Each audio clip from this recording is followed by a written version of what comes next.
Okay, can somebody confirm that you're hearing me? Yes. Yes. Thank you.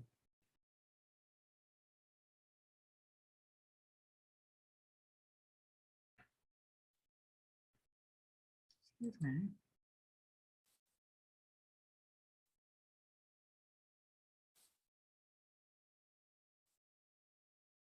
You should see my screen now.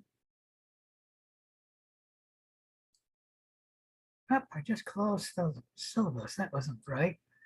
I clicked on it to get it and accidentally closed it.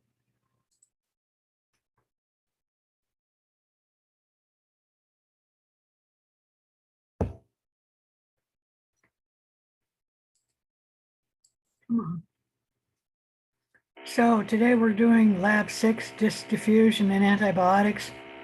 On Thursday, we will be starting the unknown project. I've already discussed it, but on Thursday, we'll start the unknown project. Any question about what we're doing?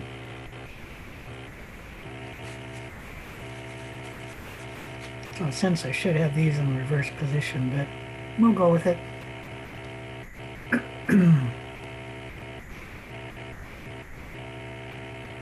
I have a question. Uh-huh.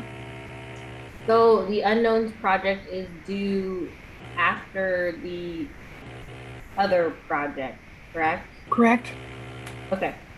Double checking. Yeah, the infectious disease project is due first. The unknown project is due right before the final. Let me see if I can get that on the syllabus. Come on. The unknown project is not due until Saturday, December 3rd. The infectious disease project is due Saturday, November 5th. It's almost a month, but we have Thanksgiving in between. I have a question about last week's lab. Okay, can you speak up? I'm having a hard time hearing you.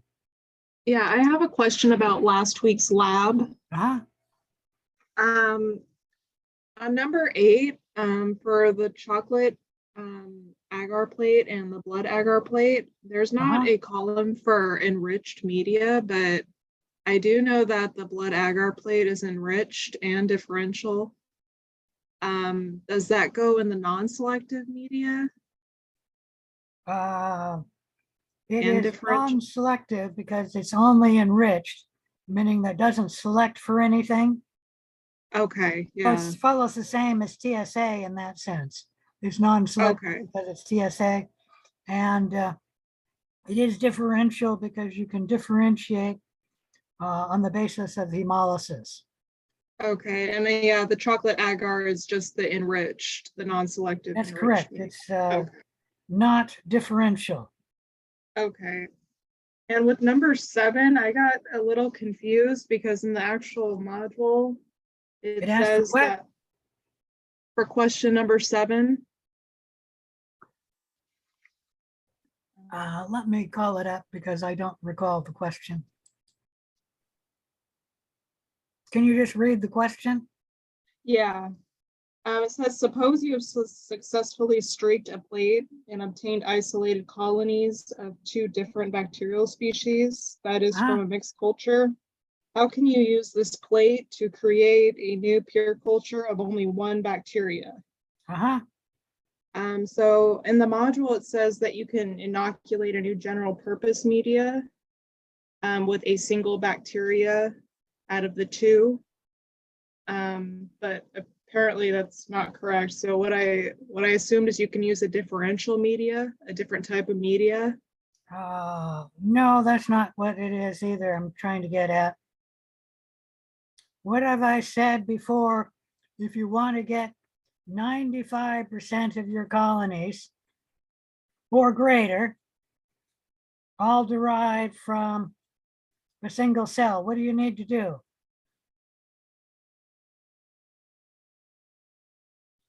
The trouble with the way it is, you have a mixed culture and then you streak it out and get individual colonies. only about Right. 70% of them will be from pure culture, meaning derived from one cell. So 30% will be derived from 2 or more cells.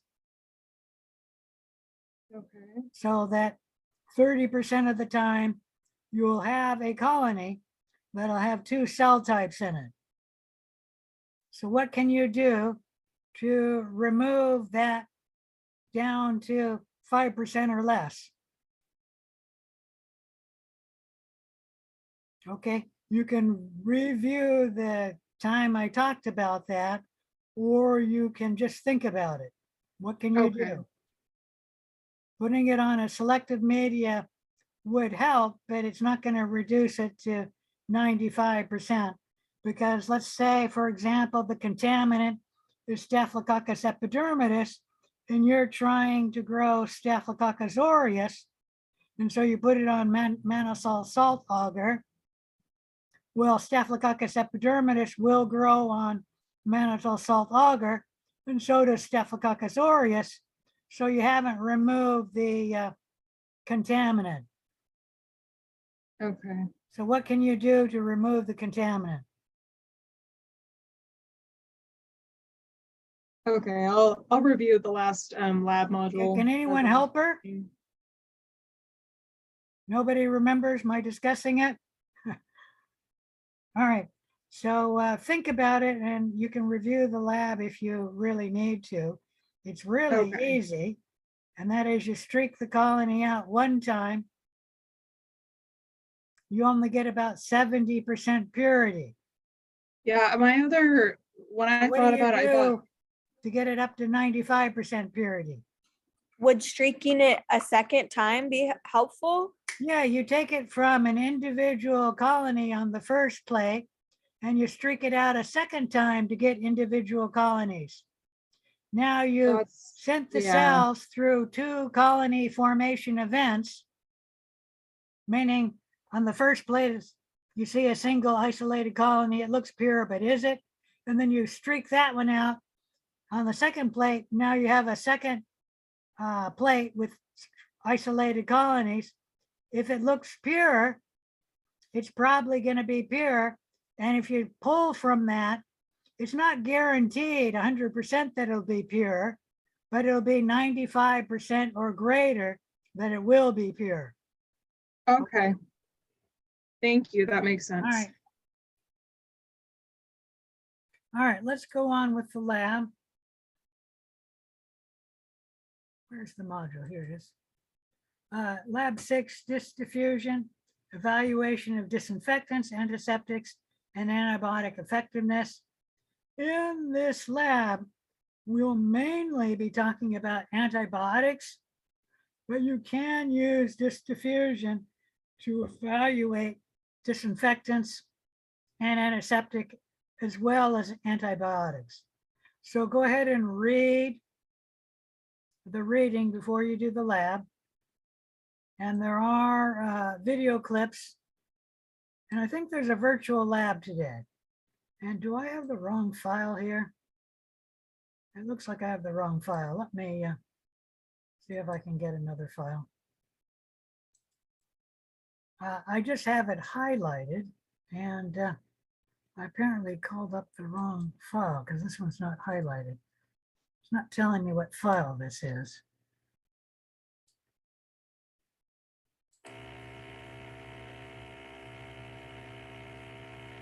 April 20th, 4/29. This is the older one, so let me look there. It's still not highlighted, so that's not it. Must be this one. Yep, it's this one. There we go. So the learning objectives for this lab: be able to identify the type of chemical agent and the active ingredient used in the various disinfectants and antiseptics, be able to evaluate the effectiveness of disinfectants and or antiseptics using disk diffusion, determine the mode of action of various antibiotics, evaluate the effectiveness of various antibiotics using disk diffusion, and we'll especially look at that in this lab. lists the variables that influence antibiotic diffusion susceptibility testing. You'll have to answer a question on that.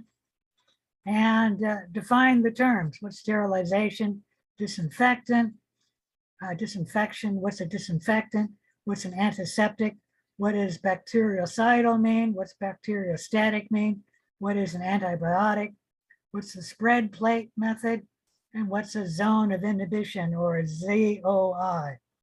If ever I am writing you, I'll just go ZOI for zone of inhibition. Sterilization completely destroys or eliminates all viable organisms, including any endospores. The problem is, it's really hard to do this on something that is alive or something that is fragile. But that's how we give you the media that if you were to come into the microbiology lab, the media would be sterilized. Disinfection refers to the destruction of vegetative cells, not necessarily endospores. So when you clean the toilet, we say you disinfect the toilet, you kill bacteria cells, but you would not kill most endospores. Any question about that? The disinfectants are chemical agents applied to inanimate objects. An antiseptic is a chemical agent that is applied to living tissue. They may be the same chemical. For example, I had a friend who cleaned his toilet with bleach, so bleach was a disinfectant. But then he used the bleach to sterilize the wound of his cat, and so he was using bleach as an antiseptic. Now, I don't usually use bleach as an antiseptic, and I don't recommend that because antiseptics are usually less harsh on the skin than a disinfectant. And oftentimes antiseptics are not as, I don't know, good at killing bacteria as disinfectants. Like bleach is very good at killing bacteria. It does not kill endospores, at least all endospores. But we don't usually use bleach on living tissue because it's pretty caustic. It'll irritate the skin. Although it is true, at least in the older days, when you had necrotizing fasciitis, they actually treated the skin with bleach. So that was one of the treatments. But usually antiseptics are something that are not as irritating, like iodine. We don't use iodine to disinfect the toilet, but we use iodine to help clean our wounds. So we use it on living tissue. You can evaluate the effectiveness of chemical agents by inoculating an agar plate with a particular bacterium and then putting down paper discs saturated with different chemical agents. The chemical agents will then diffuse out of the paper across the agar, establishing a concentration gradient around the disc. And if the concentration is great enough, or if it is powerful enough to inhibit the bacterial growth, you'll have a zone of inhibition around the disc. What we do is we then put the disc in overnight incubation so the bacteria pattern can grow, and you look for a zone of inhibition, an area of no bacterial growth around the disc. If there is a zone of inhibition, you can assume the chemical is at least somewhat effective for that particular bacterium. If there is no zone of inhibition, the chemical is assumed to be ineffective. Now, this is not the way that we measure this, but it is just a quick way of looking at it, okay? Any question about any of that?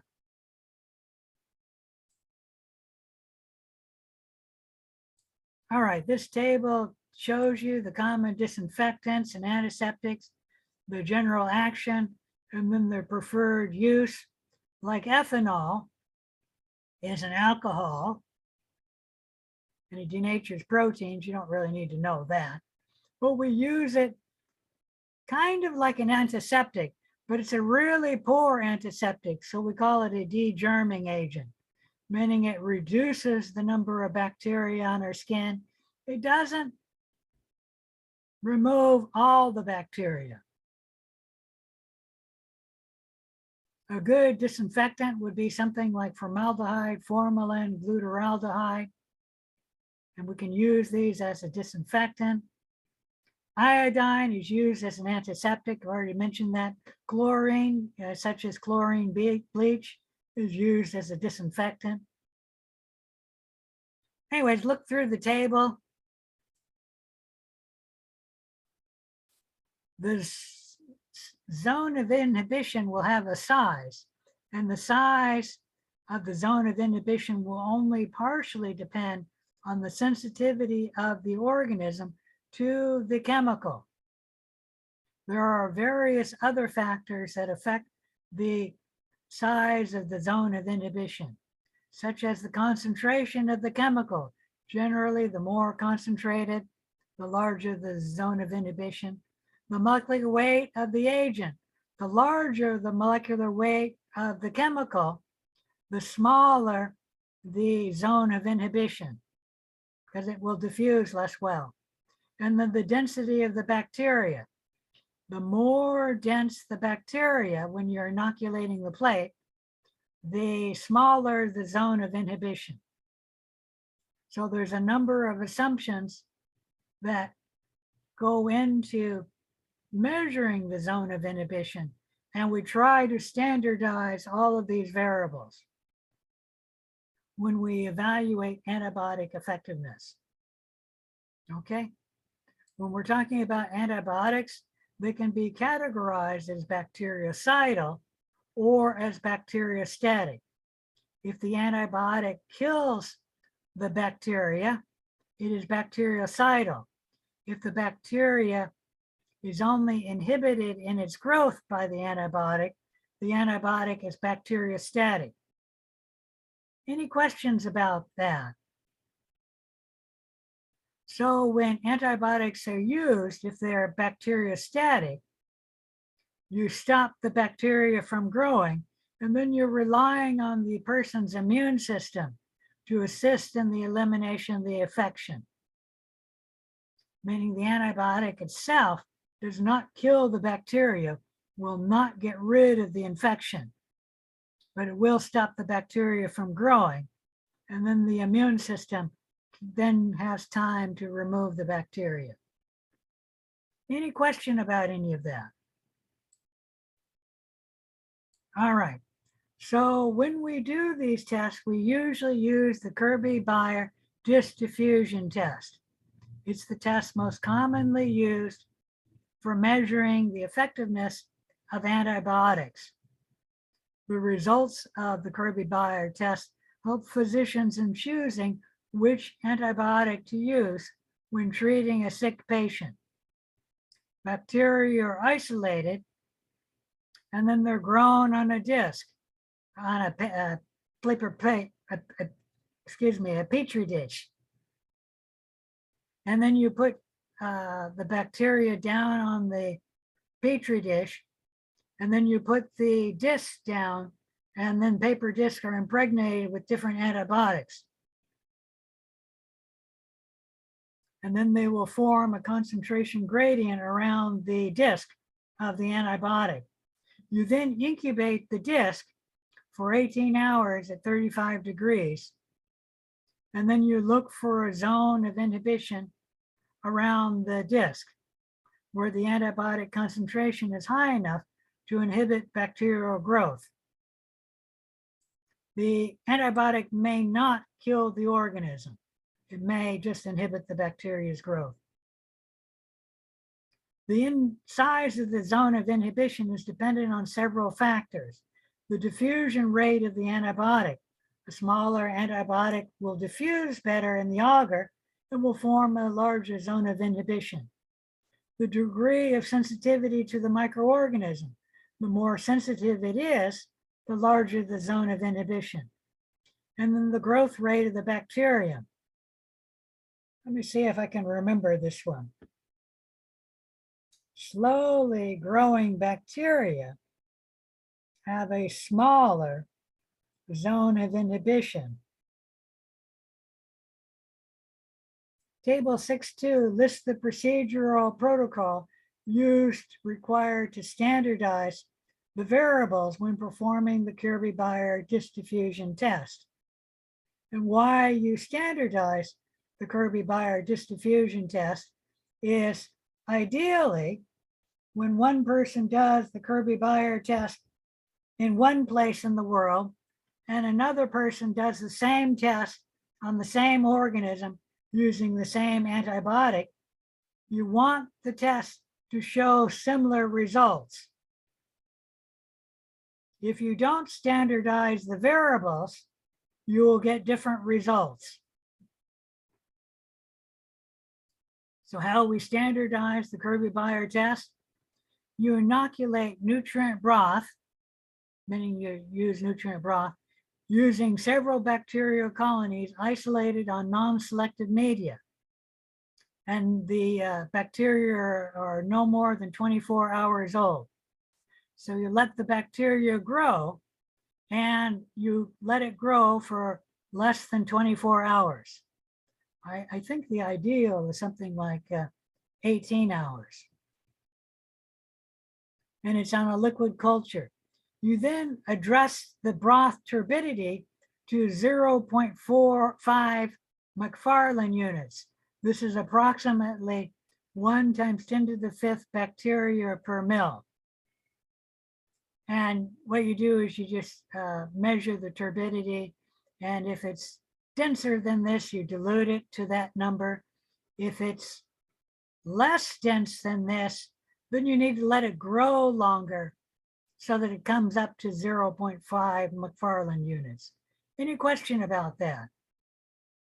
You then put this broth on a agar plate, and we only use the Mueller-Hinton agar. So Mueller-Hinton is a media, and you get slightly different results for different media. So we only use Mueller-Hinton agar, where the pH is measured and between pH 7.2 to 7.4. If it's outside of this range, you don't use those plates. And what you do is you measure the pH before you make the agar plates, and then you can adjust the pH to 7.2 to 7.4. You only use agar of a certain depth. It says 4 millimeters here. The deeper the agar, the less the antibiotic diffuses in the agar. So we always use plates that are exactly 4 millimeters deep. Any question about that? And then the diameter of the plates, we always use 150 millimeter plates. We use a non-toxic swab to spread the bacteria onto the plate. And we do this in such a manner to get confluent growth. I'll show you how we do that in a little bit. The discs are then placed. Well, actually, they are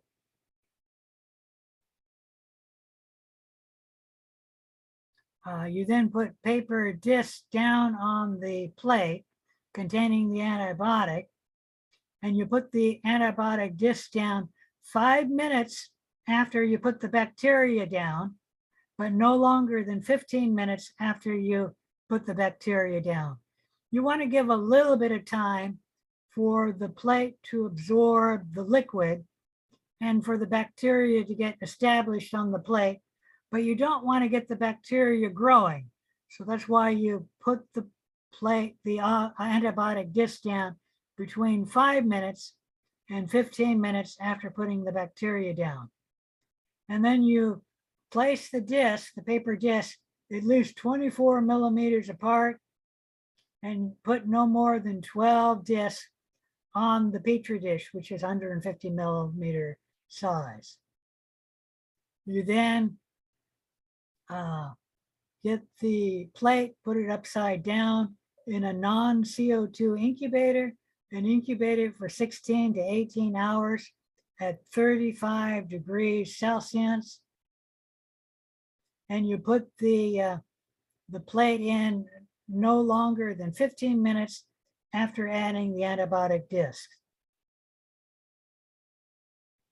Any questions about the standardized procedure for running the Kirby-Bayer test? After incubation, you then look at the zones of inhibition and you measure the diameter of the zones of inhibition in millimeters. You then compare that measurement to the National Committee for Clinical Laboratory Studies, which sets standards for interpreting the zone size and whether the bacteria is considered to be sensitive, intermediate, or resistant to that particular antibiotic. Okay, so here we have the paper disc, and there's the bacteria, it's kind of whitish, and there's the zone of inhibition, it's darker, and you measure the zone of inhibition, the diameter, and it looks like it's 20 millimeters, excuse me, and then you compare it to the table of the standards, the NCCLS standards. For Staphylococcus aureus, when using the antibiotic penicillin, if you have a zone of inhibition 20 millimeters or smaller in size, then we say this colony is, or this bacteria is resistant to the penicillin.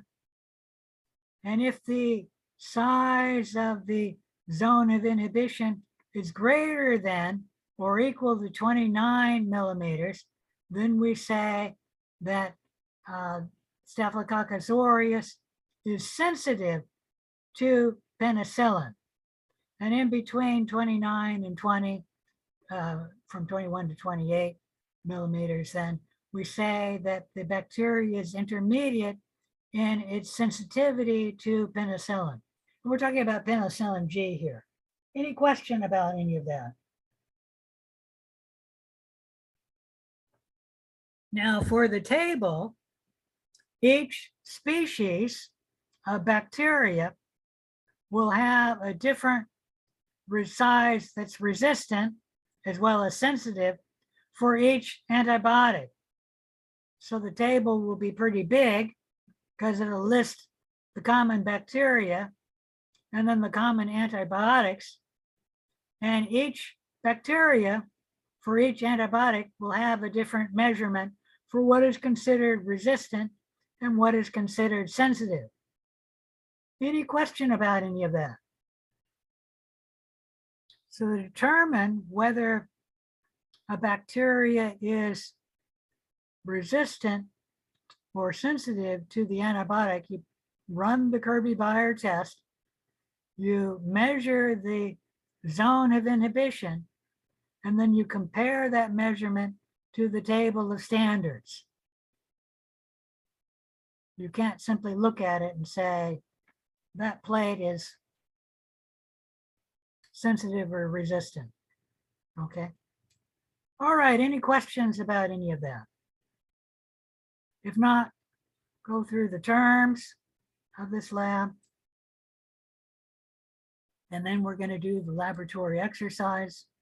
You're not going to be physically performing any of these activities, but you will be responsible for how to interpret the effectiveness of using antibiotics on the Kirby-Bayer disc diffusion test.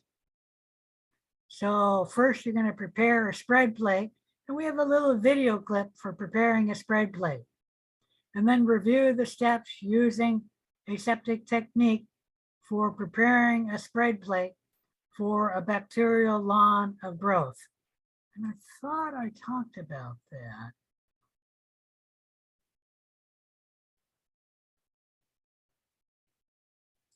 What you do is you get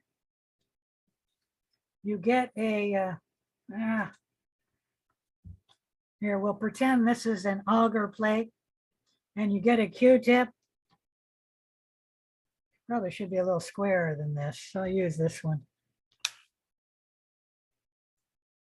And you get the Q-tip and you put it in the bacteria. You get the worst of the bacteria and you squeeze it out of the Q-tip on the side of the, can you guys see this? Hello? Yes, we can see it. Okay, thank you. You get the worst of the liquid off of the Q-tip, squeezing it on the inside of the tube. And then you take the Q-tip and then you spread it all over the surface of the plate. Obviously, it'll be bigger than this, but this is what I have. And then you rotate the Q-tip 1/4 of a turn, and you rotate the plate 1/4 of a turn. And then you, once again, streak the agar plate everywhere.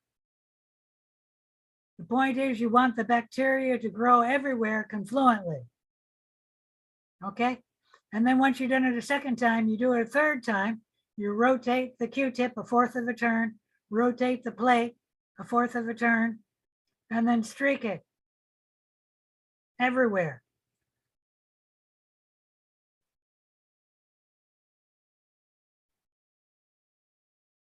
When you're all done, take the Q-tip and move, we've done this now 3 times, move the Q-tip around the edge of the plate because the edge frequently will get missed. So swab the edge of the plate and then take the swab and put it in the container containing disinfectant. And then let the plate sit for 5 minutes before you put on the antibiotic disc. Anyways, that's the preparing a spread plate. So watch the video on that.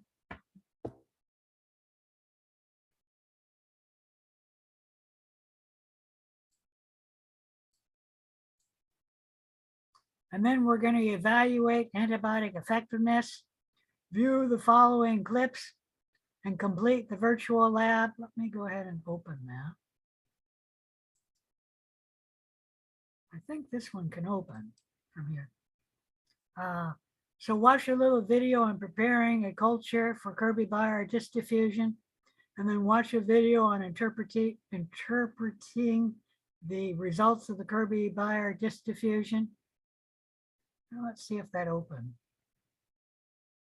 Slowly.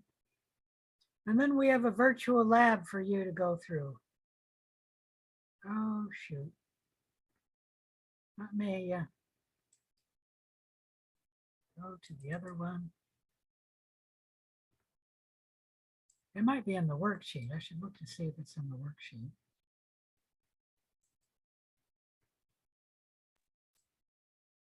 I had a quick question about the worksheet. It's not in the worksheet. What? Oh, yeah, I had a quick question about the worksheet. It looks like it doesn't have procedure 1 on it. Do you want us to submit it through worksheet labs to lab 6 or? You need to read through procedure 1. There's no questions you need to answer in procedure 1. Okay, thank you. Okay. Yeah, all right. It's a different link though, I'll bet. So let me go here, try and open it from here.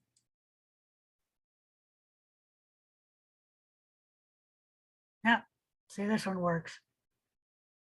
All right, click start. You can read about the description and the steps you use. There's a menu here for what to do. But what you do is you measure the zone of inhibition, measuring the diameter. And what is that? About 17, 18 for TE. Oops, don't mark that out. And then come up here and where's TE? Right here. So it's about 17 to 18. So we click this And if it's green, everything is good. Okay, so I got it right. If I'd measured it incorrectly and said, oh, that's about 20, so that's sensitive, and it says an X, that means you chose the wrong one. So if it's green, everything is correct. Any question there? Like OX, I can tell that one has no zone of inhibition. So the zone of inhibition is less than 10 millimeters, so that's correct. Anyways, any question about how you do this virtual lab? So go through it and do that. I think we have it for different bacteria. This is for E. coli.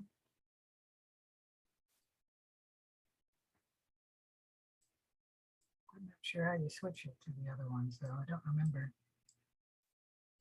why that didn't go.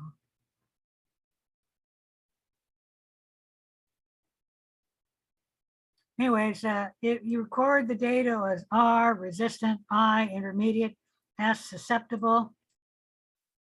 And for this one, it was intermediate. I think that's for tetracycline. For oxacillin, it's resistant. Let me see if I restart. All right, just hit the restart and it switches bacteria. For TE, that has obviously no zone of inhibition. So TE would be less than 14. And for TM, well, let's do SEP right there. About there. A little less than 4, which would be 40. Where is SEP?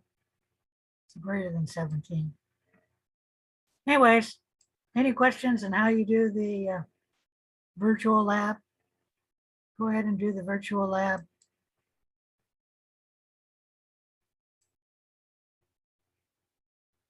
And then using the standards required for the Kirby-Meyer susceptibility testing, we're going to look at an E. coli culture that's prepared using the spread plate technique.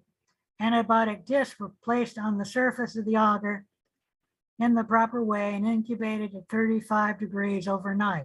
Below are the results along with the NCCLS zone standards used for interpretation. And look at the note I put for reading from reading a caliper. Let me see if I can blow this up. That's not very visible to me. Okay, you can't see the zone of inhibition, so they've got it highlighted with a broken arrow. When you're measuring on the caliper for the zone of inhibition, you measure the caliper from the 0, meaning this is not 10 millimeters across, because this 0 here is not up there. So you measure from here to there by measuring from here to there. Any question about that? And so for ampicillin, for example, for E. coli, the measurement is 15 millimeters. And here's our table for E. coli. There's for Staphylococcus aureus, which we're not using. And for ampicillin, at 15 millimeters, it would fall in the intermediate or the I zone. Any question about that? So you measure these, compare them to the standard table, and then give me on this table here what the ampicillin is, what the antibiotic is listed for you.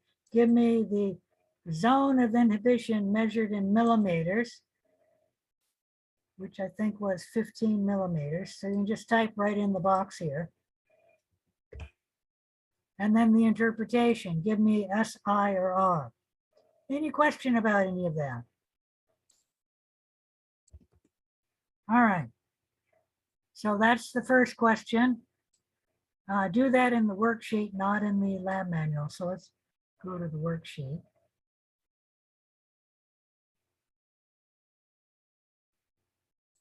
There. So do it here.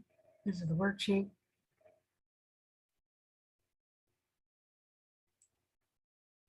Why are these in here? They shouldn't be in there. Hopefully on yours they're not there. Why is that in there? Save that. Hopefully that will save. Looks like I made some things. So that's the first question. And that's question 2. Move down to question 3.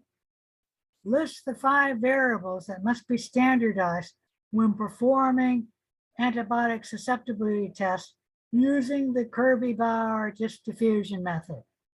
And that was covered in the lab manual or the lab module, and I did discuss it. For question 4, the size of the zone of inhibition often varies for 2 different species of bacteria when challenged with the same antibiotic. What is a possible explanation for these differences? So go ahead and answer that. 5, what would happen if we didn't use antiseptic technique to put the antibiotic disc on the plate? So answer that question. 6, what would happen if we increased or decreased the concentration of the antibiotic in the disc? Be specific in your answer. And you do need to answer what happens when you increase the antibiotic in the paper disc, and you need to discuss what happens when you decrease the concentration of the antibiotic in the disc. It will change the zone of inhibition size, by the way. Okay, so you do need to discuss both. Sometimes students only discuss one, in which case it's half wrong. Antibiotics can be bactericidal, they can kill the microbe, or they can be bacteriostatic, they can inhibit microbial growth, but do not kill the bacteria. When observing a zone of inhibition around the disc, how would you determine whether the antibiotic caused the zone was bactericidal or bacteriostatic? So let me go to a picture here.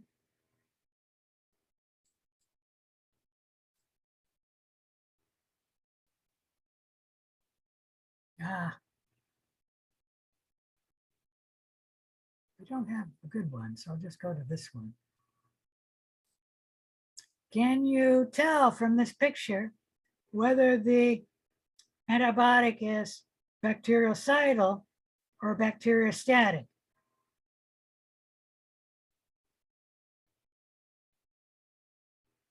All right, think about that one.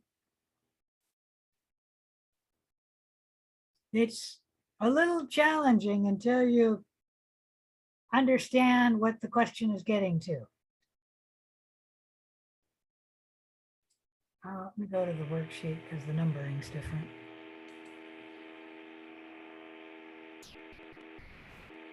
Is the worksheet? Yep.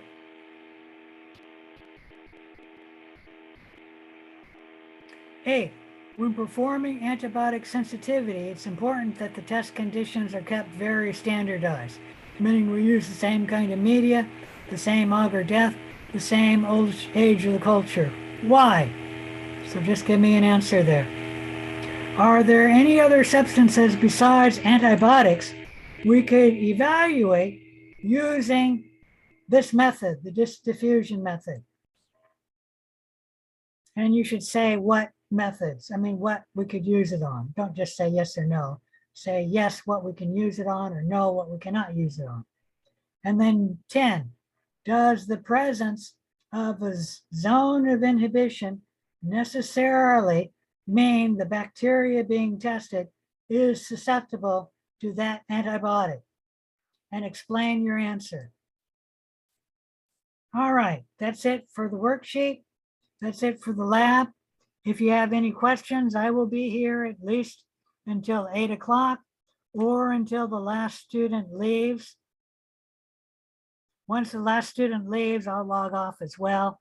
So if you have questions, make sure you ask them fairly early. Lately, students have been logging off early, which is fine. You don't need to work on the lab now, but if you do work on it now and you have questions, I can help answer those questions. All right. Any questions? I'm a little stuck on number 7, with telling the hold it. different. Can you speak up? I'm having a hard time hearing you.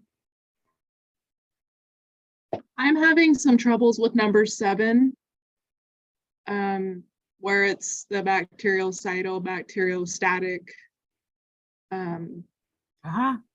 I'm not sure what those would look like. I almost want to say that you wouldn't be able to tell, but based on the picture that you were demonstrating above, Uh-huh. I noticed that there was some cloudiness. Would that be inhibiting the growth, meaning it's bacteriostatic?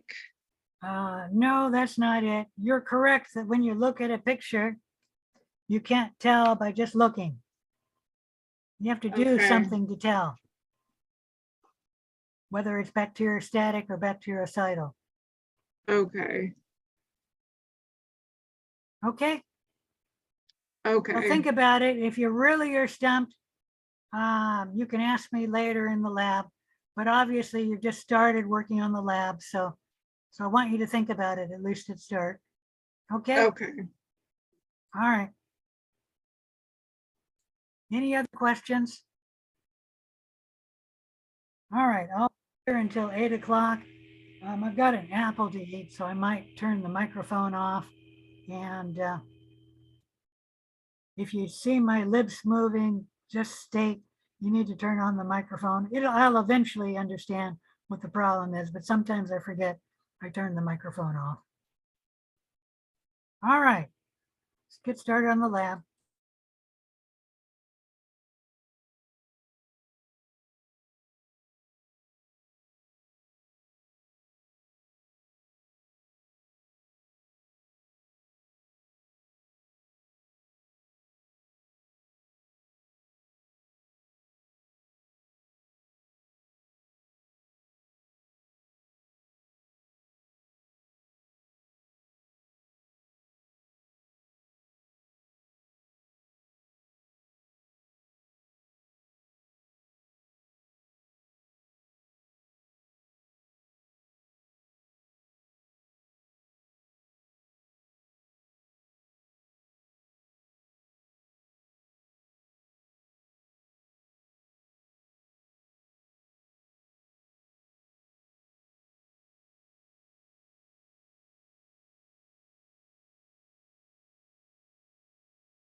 Number 2. Hello? Oh, I think you're on mute. There we go. I know you weren't hearing me, but there we go. All right, number 2. So, okay, I guess I'm kind of confused. So if I did using the standard, so worksheet lab 6, so say for the first one, ampicillin, I guess. So the zone would be 10, and we don't have to do just 10. Is fine in that section. And then the interpretation would be R. I guess I'm not sure whether I'm using the E. coli or the staph. I'm a little bit, oh yeah, in the table? Yeah, The table for E. coli, because it states the bacteria is E. coli. okay. All right, sorry. Does I that guess solve your confusion? yes, because I'm just like, why is there 2 tables? Okay, cool. Yeah. Thanks.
Okay, so just making sure I'm doing this right, because it just kind I of, can't hear you. What?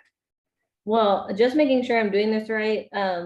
It just seems a little too, not, I don't want to say Make sure easy. that I'm not recording here. I'm gonna check that. Oops, see, I was recording. Let's shut that down.